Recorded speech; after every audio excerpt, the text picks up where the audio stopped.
Good morning, good afternoon, and good evening. Welcome everyone to our live stream conversation on business messaging for brands to talk about the challenges and the trends around this.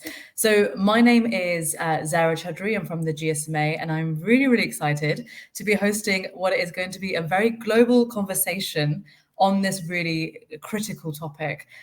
We are going to be joining you from 3 different time zones and also 3 very varying ways of connecting to the Wi-Fi as well. So this is going to be a truly live discussion. And with that, let me introduce my co-panelists for this session. We have Limor Bailey from Rakuten Viber and also Fredrik Nyman from Limor Mobility. Limor and Fredrik, how are you guys doing? Good. Very well. Great. Well, connections are good, so we're looking good. The conversation is ready. So, just by introduction, Limor and Fredrik, if you could just please introduce yourselves to our audience, and then we'll jump into the topic. So, Limor, if you'd like to go first. Yes, so firstly, thank you, Zahara. It's wonderful to be here today. My name is Limor Bailey, and I'm the Partnerships Account Manager at Viber. Been with Viber for 4 years. I'm very excited for the conversation that we're going to have today. Fantastic. Yeah, and hi, Sarah. Hi, Limor. I'm Fredrik. I'm the CCO of Link Mobility. Link Mobility, we're a global CPaaS provider coming from the Nordics, stock listed in Oslo. Brilliant. And to our audience, as mentioned, my name is Zara and I'm with the GSMA. So we are the voice of the global telecom operator community and also hosts of Mobile World Congress Barcelona, which takes place at the end of February. We didn't come to talk about me. We came to talk about a really important topic and one of the most understated sentences to begin any conversation with right now, but nevertheless, I'm going to use it. But a lot has changed over the last 2 years. Right? This has been a very unprecedented time. I'm sure we're very bored of all hearing that phrase, but nevertheless, that is a scenario that we're in. But probably one of the most critical changes or interesting changes that we've seen is how audiences, people, and communities now expect to engage with brands, right? So I think we've all seen it. It's a change in the channels that we're expecting to communicate with brands with, the ethics that we judge our brands by. And also the tone of voice that they want to hear, to be spoken to with as well. It really is a new era for brand communication. And today, I'm really excited to be jumping into that topic. To everyone in our audience, I would say we have some fantastic panelists here. So make sure that if you do have any questions, just be adding them into the comments box and we'll get to them hopefully in the discussion as well. But let's start from the beginning. So we've seen these incredible new trends in communications. But what really are the kind of main key ones that you see have kind of emerged with customers over the COVID crisis? Like how has the messaging actually shifted? Fredrik, if I can maybe start with yourself first for some thoughts. Absolutely. I think with the pandemic, there's been a few things that has happened. Of course, we have seen that some industries have definitely taken a hit. I mean, we worked a lot with the travel companies, airlines, hospitality, and so on. And there we've definitely seen a challenge. But we've also seen growing segments. I mean, the governments and the vaccinations and the e-commerce and the gaming companies, they have really picked up on this. They are native digitally, so they are super good and really quick to pick up on the shifts here. But it's been a challenging environment, but I think we see that it's growing. Not even a terrible pandemic, I think, can stop a global megatrend that is how you have meaningful conversations that provide value with your end customers. Everybody needs to do that, and the pandemic has just put a focus on providing value and being engaging, I think. No, absolutely. And Limor, if there's anything you'd like to also answer to that as well. Yeah, definitely. I think from our side, what we've seen over the past couple of years, and especially since the COVID came into our lives, unfortunately, we've seen that more and more people were forced to turn towards the digital means of staying in touch with their families, their friends, and their colleagues. And we really saw that a lot of businesses and brands wanted to dip their toes into, this kind of messaging world. We can also see from our side that messaging apps are a really incredibly powerful way for marketers to communicate with their customers. And it's really been a strategic approach for them over the past couple of years to do so. After the first year of the pandemic, we saw a really big shift of and an increase of business messaging, specifically in the rise of transactional messaging. And transactional messaging, I mean by order confirmations, delivery status, appointments, and so forth. Really essential, updates that people were looking to receive. And we also saw a really big shift in parallel towards two-way conversations, where brands now saw the value of building a meaningful relationship with their clients via messaging apps. So I'd love to dive a little bit deeper into that point, that two-way messaging, basically essentially building a conversation with clients. I think as a consumer, at the end of the day, that's something which I really, witnessed firsthand, and also probably says more about how much I've been purchasing over the last couple of years, along with the rest of the world as well, right? But could you elaborate a little bit more on the two-way messaging piece there? Yes, definitely. So we've seen a really big shift in consumer behavior when it comes to the needs and how brands need to meet those needs, how they need to meet your needs, for the shopper that you are and that I am. So things needed to change. We can also see and we understand that the majority of people want to have, they prefer texting instead of calling a business, waiting on the line and having to get through to somebody and then waiting for them to come back is something that's really passe. It's old school. People want to have that direct, relation and conversation with their businesses. Absolutely. And I guess what have you learned from the user preferences as well with that, in terms of actually how people can be incorporating that into their communication plans? Well, we've seen that users really want to have that conversation with the business rather than just receiving a one-way message. So for a business just sending you a message, that's good, but they want to have that conversation. They want to have the ability to let you know what they like, what they don't like, if they have an issue. It's really about that feedback and that one-on-one correspondence with the brand, showing them that they care. Increasing kind of the lifetime value, if you'd like to call it, between the business and building a relationship with the company at the end of the day. No, absolutely. And Fredrik, is that in line with kind of also what you've experienced as well and what you've been seeing?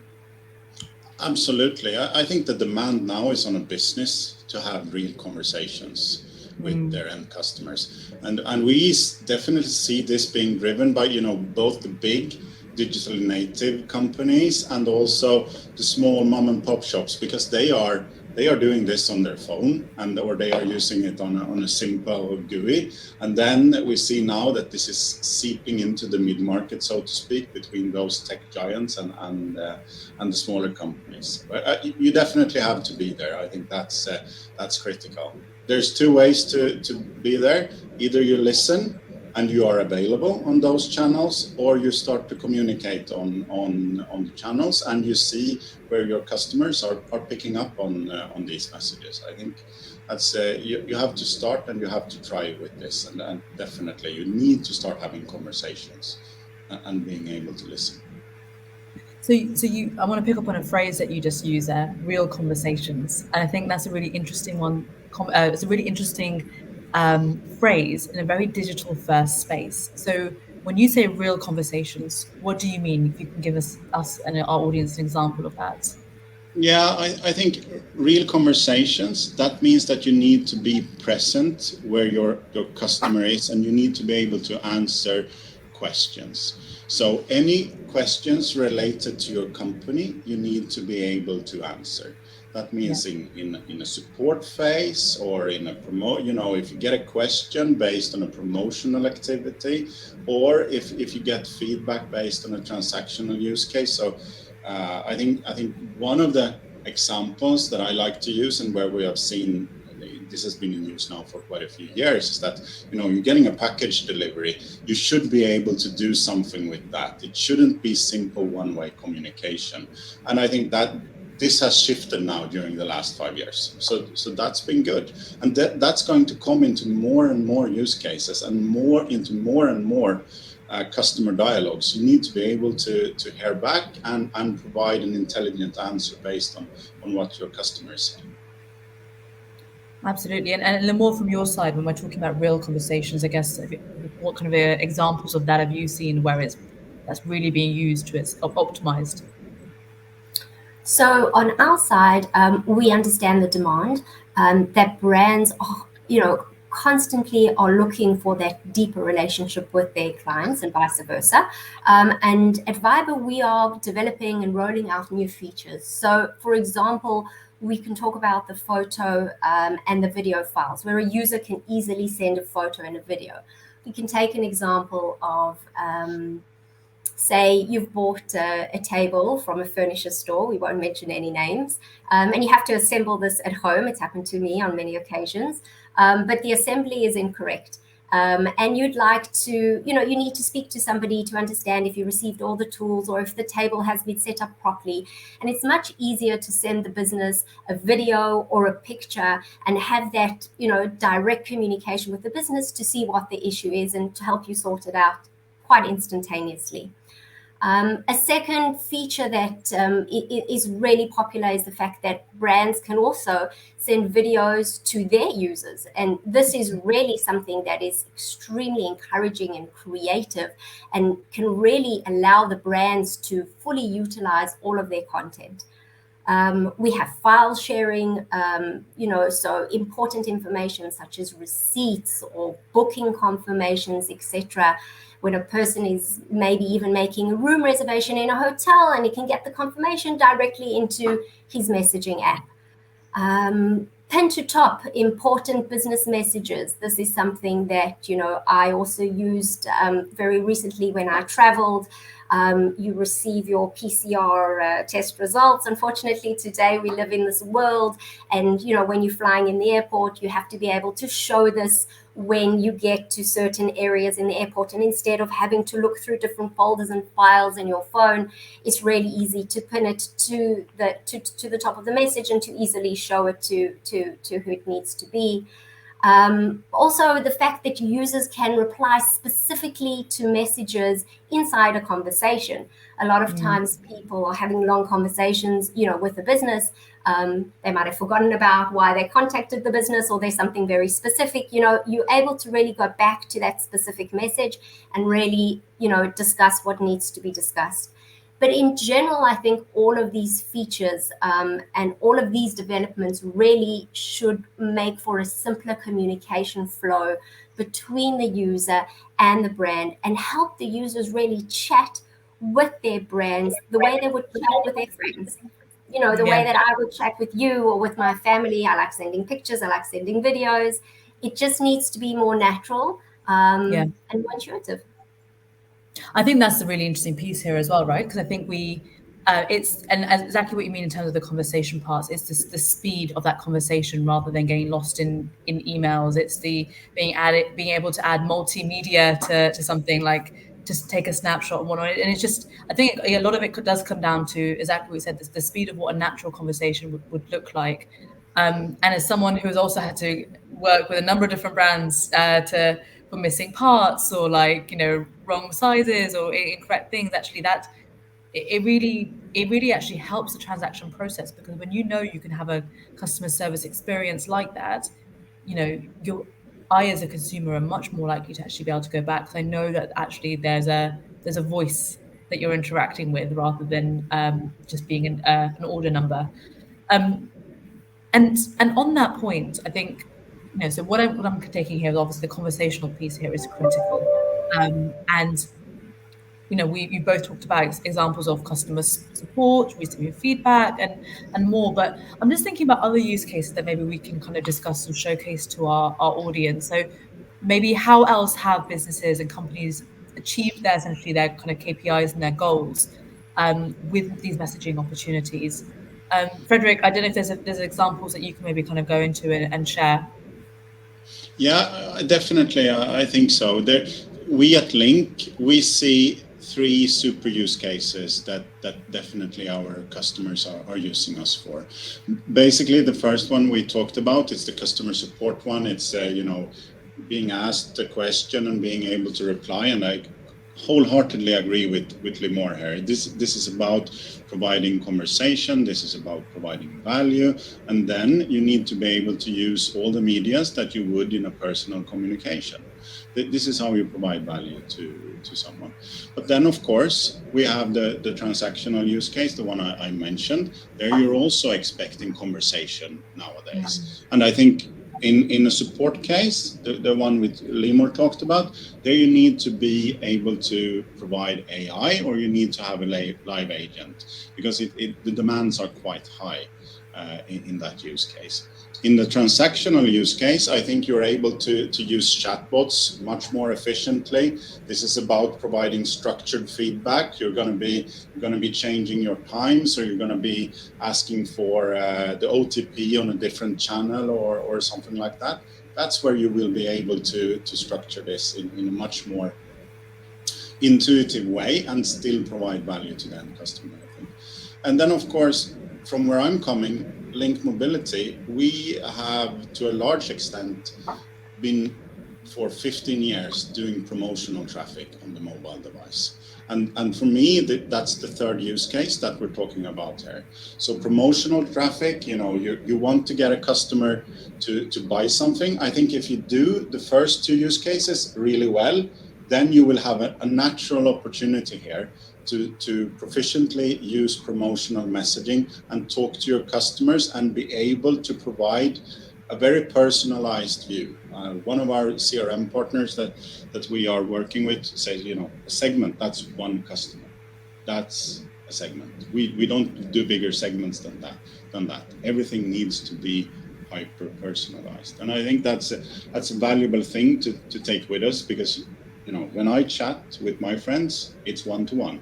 And that's how brands need to communicate to end customers as well. It's not different, and that's how you provide value. But in all three of these use cases, I think conversational is going to be key going forward, and we see this picking up and growing now. Very exciting.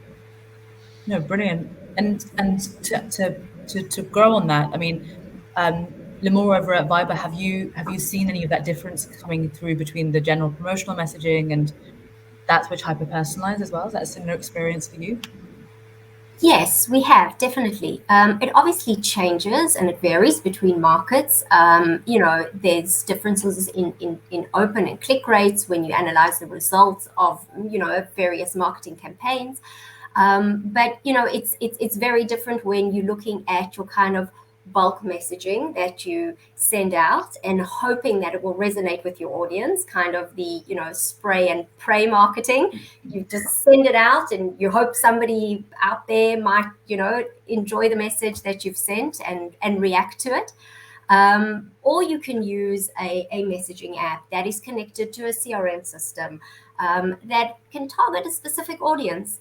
And I really believe that the second approach, as we've been discussing, will help to really communicate with your audience in a more meaningful and targeted rate, and obviously achieve the higher conversion rates that all brands are looking for.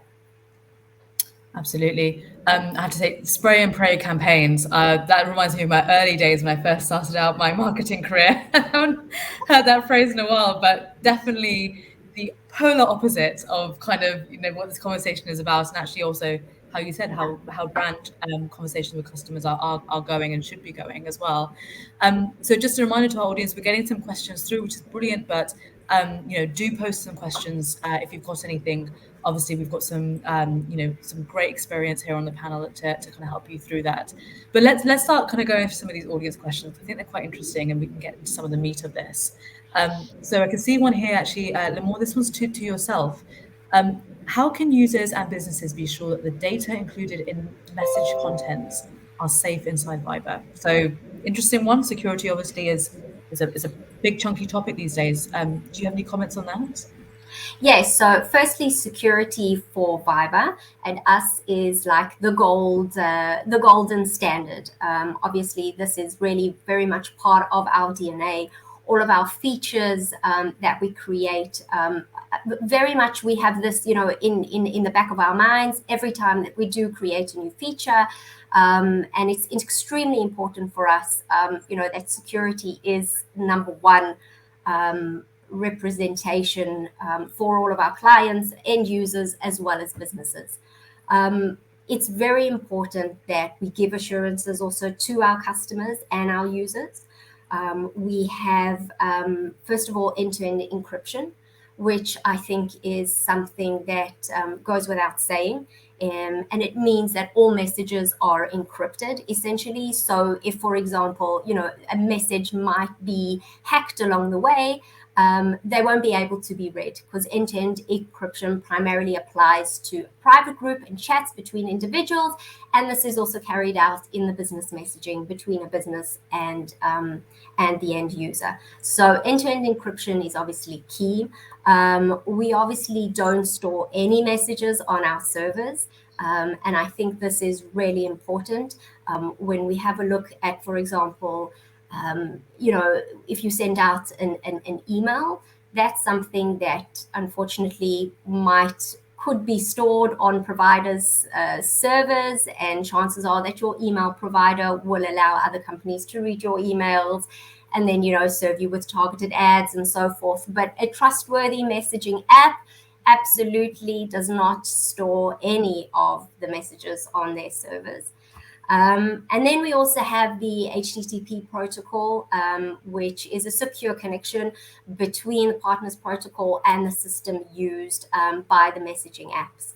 And users also can be extremely confident in the fact that, all brands that want to have an official business account with Viber are manually reviewed by each of the Viber teams, and they need to accept the user privacy policy.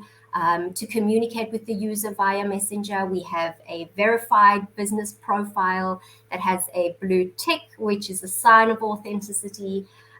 So generally, over and above, just very important to understand that we take security extremely seriously, and it really is very much part of our DNA and a gold standard with us at Viber. Brilliant. And Fredrik, I guess same kind of question to you, if you've got any comments on it from the link mobility perspective in terms of, well, I mean, how you've seen that kind of security landscape evolve, and what you're doing in there. I think what Limor says rings very, very true. Security is so important nowadays, and I think we have better tools now also. The traditional SMS that is now being challenged a lot because of security reasons, and I think we're seeing that with the OTTs and with also RCS coming. Security is really at the heart of this, and it's both from a business perspective and it's also from an end user perspective. I mean, we have very good legislation now with GDPR in place in Europe, for example, that protects user privacy, and that, for example, Rakuten Viber is good at taking care of. Excellent.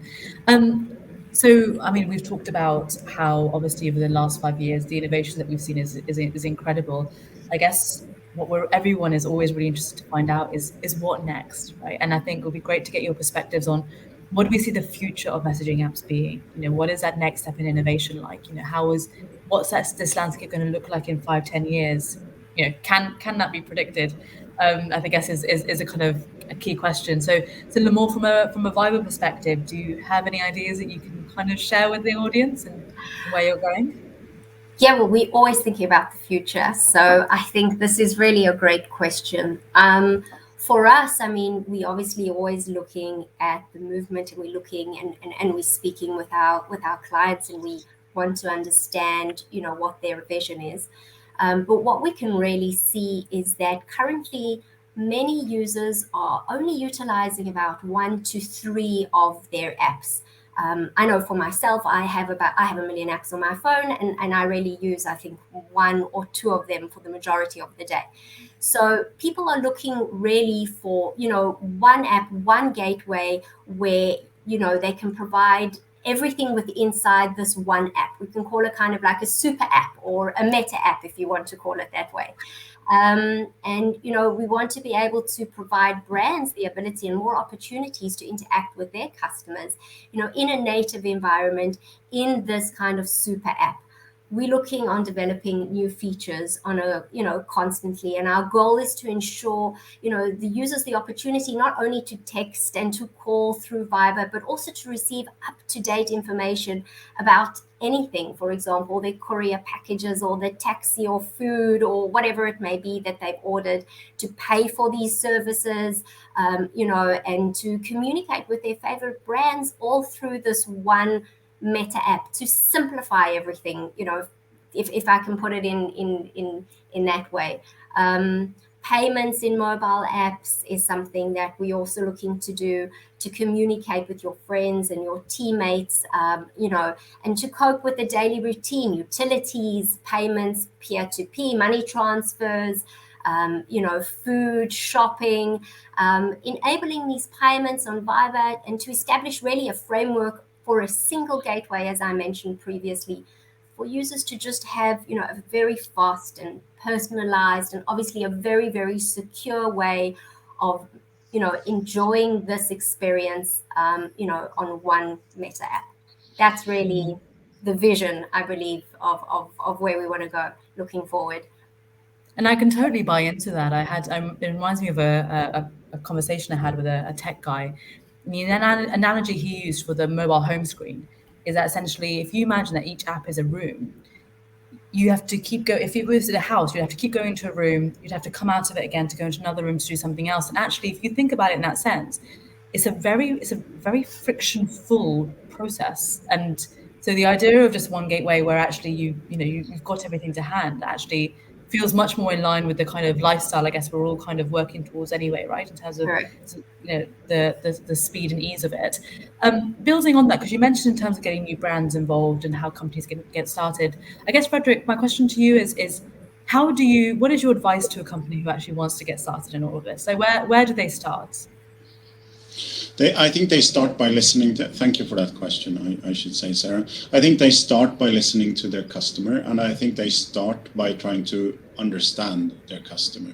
I think me and Limor, we have a lot of data when it comes to, what age groups and what specific industries, where do they want to interact with your brand, etc. And they know this themselves, but they need to start by listening to their customers, because if we want to go towards hyper-personalization, then that's the only way, really. You need to understand your brand, and you need to understand it in relation to your customer and how they are perceiving it. And it could be that, it's not one channel for everything. It's one channel for transactional, it's one channel for customer support, and they want to do this in a fluid way that fits with their everyday life. So start by listening to your customer, read up, and definitely take some advice and take some expert help in getting up and running.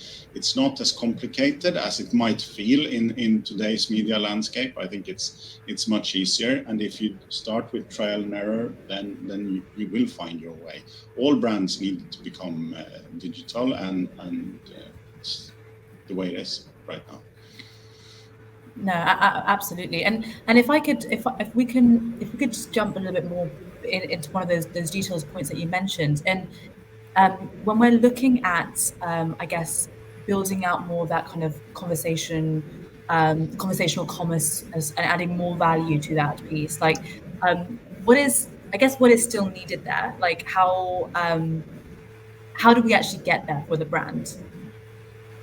Yeah, I think there are a few things that need to improve. Like Limor said, we need to get commerce into the conversation. Commerce needs to be there. You need to have more capabilities to, I think, the CDP or the customer data platform that needs to be there. That's most often not there today.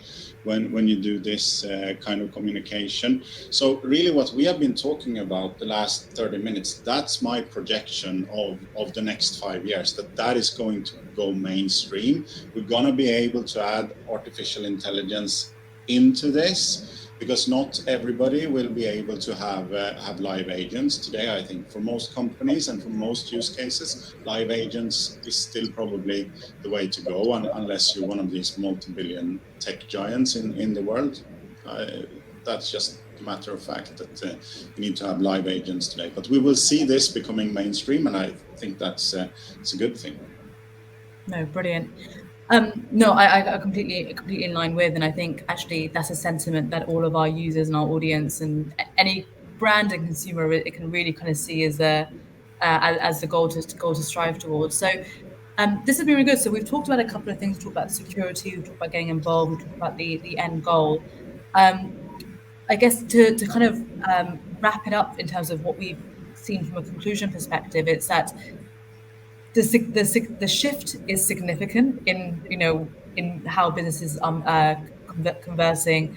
The pandemic has essentially kind of sped up a trend that was already happening there, and I guess what would be quite kind of good to know is, well, actually, hold on. I was about to ask this question, but I could just see we had an audience member ask it, so I jumped straight to there. But for businesses which are looking at kind of getting involved in this for the first time, like, are there kind of key points or key considerations that you think that they should keep in mind? Limor, if I point that question to yourself. Yeah, sure. I think definitely, I think the most important thing is really to being able to communicate with your client directly, as I've been discussing, and it's kind of been my mantra over the past 30, 40 minutes, and I've been saying it's really key for the businesses to connect directly with their clients. To really ensure that you have a good CRM system in place, that you are targeting your correct audience, providing them with the right messages, and obviously, to have the tools to be able to have this direct communication. People are long gone are the days of receiving SMSs with very simple and annoying messages to say, okay, one or two different things. Nobody wants that. Everybody wants to have a communication with their brands. Everybody wants to speak with their brands in the way they would be speaking with their friends or with their families, and they want that connection, especially today, especially in today's times, especially being isolated, not being able to go to the stores, not being able to have that one-on-one, face-to-face kind of interaction with a store assistant. This is something that we are seeing over and over again, and something that we cannot highlight enough, that this is what customers are looking for, what brands are doing, and what is essentially really increasing the conversions, and bringing on better lifetime values for users and brands in general. 100%. And to add a question onto that, are we seeing a geographical spread in this? Like, is this something quite globally kind of laid on, or are there certain parts of the world which are adapting it slightly differently or are aiming for a slightly different end goal? So that's a very good question. So essentially, I think, again, Corona sped this up. Before Corona, I think 2 years ago, it was, the West was kind of getting into this much quicker than we'd say more Eastern European and Southeast Asian countries. But today, it's across the board. We're seeing all countries geographically. I'm sure, Fredrik, you can agree with me. Everybody is on board. All brands across the board are looking to really get into these conversational messagings, work with the correct CRM tools, and really, have that direct interaction with their users. Brilliant. And Fredrik, to add to that, are there any particular regions that you've seen which are maybe excelling or doing things in a slightly different way, but nevertheless still hitting that mark? I think there are differences for sure, and we see growth levels that are varying across regions. I think we have seen in the last couple of years, the growth has been tremendous. We see also from, speaking a little bit about the industry from our peers, that Asia is growing immensely. That's something that we see. South America seems to be growing a lot as well. And this is also something, we don't have an office there, but we still see pickup of clients from there. So the need for this kind of services, yes. that's growing, and I would say it's a mega trend, so it's growing everywhere. But certainly there are growth pockets, and there are use case growth pockets that are bigger than others. Yeah. Brilliant. To just jump on board here, sorry, Zara, just in Southeast Asia, as you mentioned. Okay, I think your internet, yeah, there we go, you're back with us. We saw a very large growth, obviously, during the pandemic times with regards to food delivery services and pharmaceutical companies. And again, I think I mentioned this previously, but, a lot of, direct communication with doctors and, making appointments and so forth. So the growth there has been really big if it wasn't, there before. And I agree 100% with Fredrik. We're continuing to see it boom as we speak. Definitely. So we've had a really interesting question come through from the audience, which I'm really keen to hear your both your thoughts on. Is there a danger of over personalization when brands are looking at communicating with customers? Like, where do you draw the line? Where is it nice / where does it become a little bit maybe too Big Brother or too informal? What are your experiences around that? I think if you take responsibility, I don't see the danger. I think if you take responsibility, if you don't, as Limor called it, if you do spray and pray, if you have 1 million customers and you send personalized messages to them every week, that will of course not work. Even hyper personalized based on your latest, the web page you were in on latest on their website, etc. That will not work. Like in any kind of relationship, you need to take responsibility for your communication, and if you do that, and if you're sensitive to what your consumer wants to read and receive, I don't think there is a danger for over personalization. This is about understanding your customer, and don't communicate too much, and don't, if the person wants some or more integrity, then give more general advice. Definitely. And Limor, what are your thoughts? Is it possible to over personalize conversation? I think it's possible to do anything. I'm the optimist, but no, I think in this case, brands are working with, a very limited amount of information on their users. So they're not going to, send too much information, because obviously users need to agree to the amount of information that they're sharing with the brands.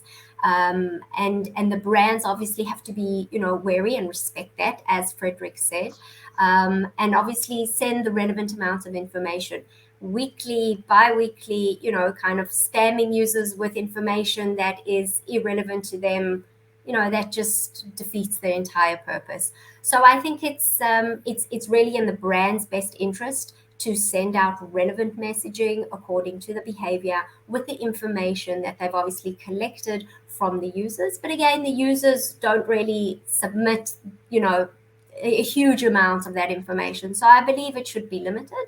And it is a big responsibility from the brands to do so. Definitely. Well, I mean, to our audience, if you've been listening in, I would say there's one thing that you're taking away from this. It's really clear that messaging is no longer just for, apps or private group messages with your friends or with the family group, but actually messaging is now definitely, as we've seen from the examples that both yourself, Limor, and Fredrik have gone through, it's the platform for building meaningful relationships between users and brands. And I think we're in a really exciting space that we're going to only see it kind of more integrated and more personalized and effective from that. So we're coming up to the end of our time, but before we close off, I just wanted to kind of get some kind of closing statements from both yourself in terms of what should our audience kind of really walk away from this from. So Fredrik, if I start with yourself first, what should our audience take away? Yeah, I think as a brand, what you should take away is that, what we've been talking about here, for me, is at least partially the future. And we don't see this in mainstream yet. And I think brands need to get out there and they need to start listening. If I go onto web pages of any normal brand here in the Nordics, normally they don't allow for a chat option, or they have a web chat which is not filling the functions, because I'm not going to stay on that website. So there's still so much to do. It's in its infancy, and we're going to see exponential growth here. There are lighthouse companies out there that are showing the way when it comes to this, but we're going to see really huge growth when it comes to this. That's how I feel, because this is providing value to the end customer. So what my takeaway is, you need to get out there, you need to start advertising this, and you need to start listening, because if you're not, then you're losing out towards the competition, and there's no two ways about it. You need to start listening to your consumers. Absolutely. And with the attention span of customers these days, once you've lost them, regaining them is it's a tough job on that one. Limor, and some closing thoughts from yourself. So Fredrik summed it up really, really well. And I might come from the different side, from Viber side, from the mobile app side, from our end. I mean, we really do see that there is a big push, from the customers requesting this. We see a big interest also from businesses in wanting to communicate with their brands. It's essential. This is how we are moving forward. We need to, again, as Fredrik mentioned, definitely listen to our users, definitely make sure that we have all of the elements in place. Security is a must, have the correct features, ensure that we are providing the right platform. We have the right CRM tools in place in order to allow this to happen and to move forward. It's always easy to say listen and do, but again, you have to listen, you have to do, and you also have to create.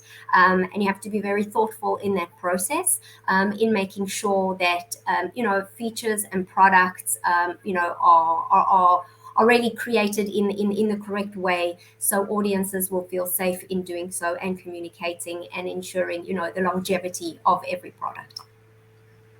Brilliant, and completely in line. And I have to say, I'm looking at some of the comments in the audience. There is a high demand for Viber to kind of do more work with them in Azerbaijan, Dubai, Georgia, and Kazakhstan. So hopefully, I think what that means is the message is landing very nice and clearly with our audience in terms of getting involved.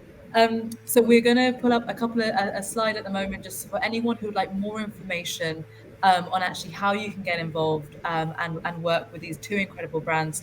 Have a look at the QR codes, which are going to come onto this slide any moment now.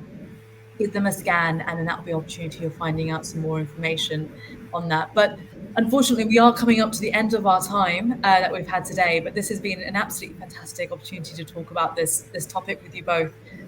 So thank you so much, and thank you to everyone in our audience for watching, for participating, and we look forward to seeing how this conversation evolves and having a part 2 of this discussion in the future. Take care, everyone. Thank you. Thank you. Bye-bye.